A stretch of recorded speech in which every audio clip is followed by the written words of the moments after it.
Have you ever found yourself on a date with a girl and suddenly it hits you? This moment of silence and you feel so awkward, not sure on what to say. So, don't worry, you are not alone. In this video, we are going to cover how to not run out of things to talk about on a date with a girl. One of the best ways to avoid that awkward silence is to ask open-ended questions. Instead of asking yes or no questions, encourage her to continue the conversation by asking questions that are going to encourage her to share her thoughts, her feelings, and stories. And another twist to that, instead of asking the most generic questions, oh, what do you do for work? Ask them with a twist. Ask her, like, what is the thing that you enjoy most about your job? Tell me the story of like what got you into this position. Say you're on a date with a girl who is in accounting. Accounting can be incredibly boring. I don't know, some of you guys might find it interesting. But instead of asking her, what do you do for work? I guess after you finding out that she does accounting, ask her, what is it that you enjoy most about accounting? What interested you in the very beginning that made you choose the major or go down the path of becoming an accountant? Questions like these will get her to share her stories of, maybe it could be a hilarious one, it could be a boring one, who knows? But it's getting you to bond with her and getting her talking. And open-ended questions are going to be great because it's going to allow her to talk a little bit more details rather than a yes or no answer. Sharing personal stories is a great way to bond with, and it can be super engaging. When you share stories about you, that can get you to being vulnerable and can get the other person to know you a little bit more, to understand who you are than simply a bunch of texts or words on a Tinder bio. But not only is sharing stories about yourself making you more vulnerable and relatable, but it can encourage her to share stories about herself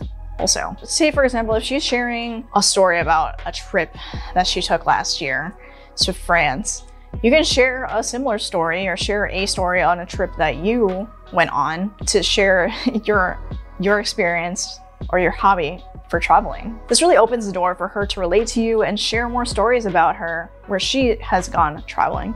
And who knows, you guys might end up talking about future travels together. Wouldn't that be cool? As lesbians or queer women in the LGBT space, you both have a unique experience on navigating the world that other people may not relate to. So bring up topics about LGBT challenges, struggles, or even pop culture can really bring people together because we're in such a unique niche type of world.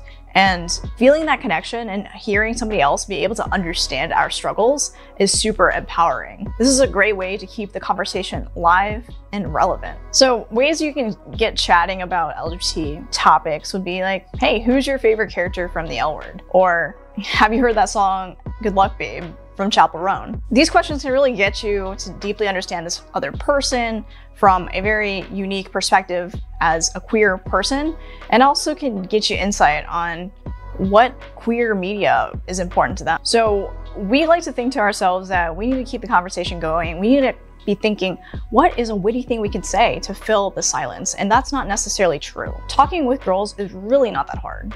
And if you can employ this particular tip, this will make talking to girls so much easier, and that's active listening. This is such a powerful tool to keep the conversation going. Dopamine gets released when people talk about themselves. And if you can get this girl to talk about herself, she's gonna feel all that dopamine when she's with you. By actively listening to what she has to say, it shows that you're paying attention, you're engaging. You're not so self-centered where she may be in relationships before where all they do is talk about themselves. And you want to be a different person where you're engaged and listening to her. She is your center of attention. Now, when you're actively listening to all the small details, you can pick up on things and engage and touch upon and ask more questions about those little things that she cares about. So say you're on a date with this girl who just loves painting and she has all these art supplies. You notice like there's this, who's that guy who got his ear bitten off? Say for example, you notice that they have a bunch of pictures on her phone, or like her screensaver is of a famous artist, Van Gogh. Don't skip over it. Ask her more questions about that. Hey, I noticed that you have so-and-so on your phone. You must be super into artists. Like you said that you have a bunch of painting, you do that. Tell me more, like how did you get into painting? what got you started? Now, these questions are going to tap into her passions because you're noticing these things from her. And if you can get her talking about things that she loves, she's gonna get that dopamine from talking about herself and getting the enjoyment of you listening to her and showing that you genuinely care about her interests. All right, so talking about dating, I'm gonna take you guys on a date with us. Me and my girlfriend are gonna be going to a restaurant called the Monroe, and we need to get ready.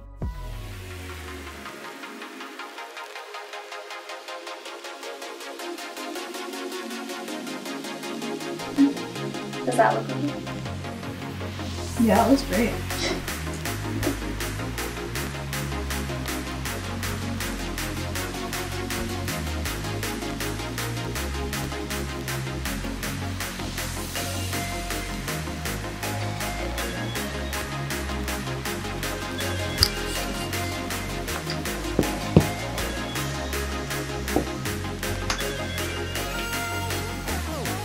You look good.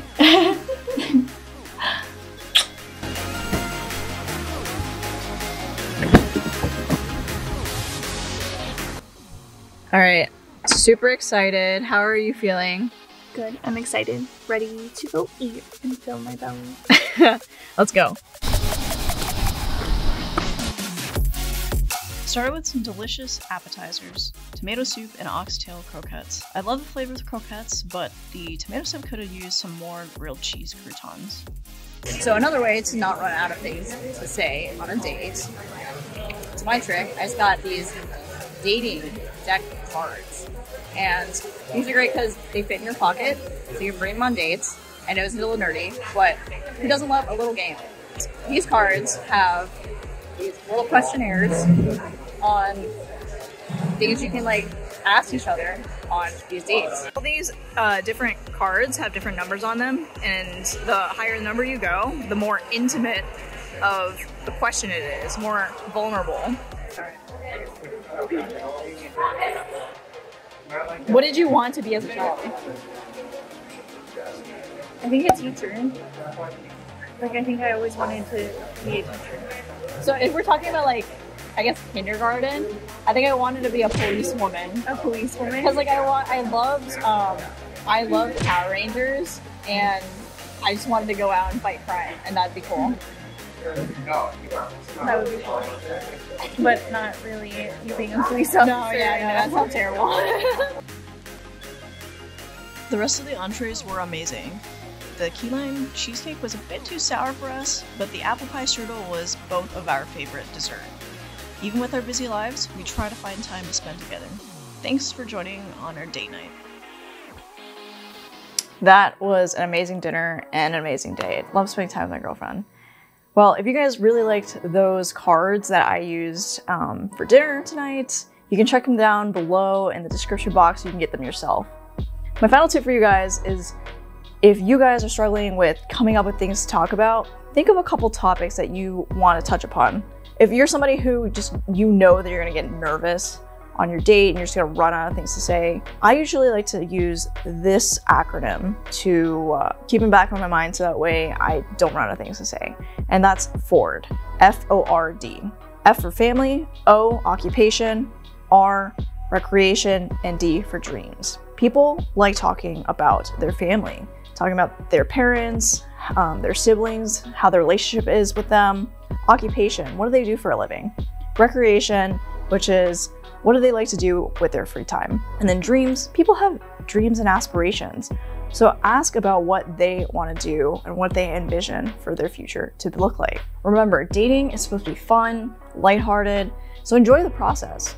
Those are my tips, so that way you can avoid that dreadful, awkward silence on your dates. You can master small talk and be able to engage with her on the date and not have the conversation go dry. Now that you're a master of being able to navigate conversations with girls, let's talk about how you can prepare for your first date. You might want to check out this video over here, where I talk about how you can make sure that your date goes smoothly. Thanks again for watching, and I will catch you in the next one.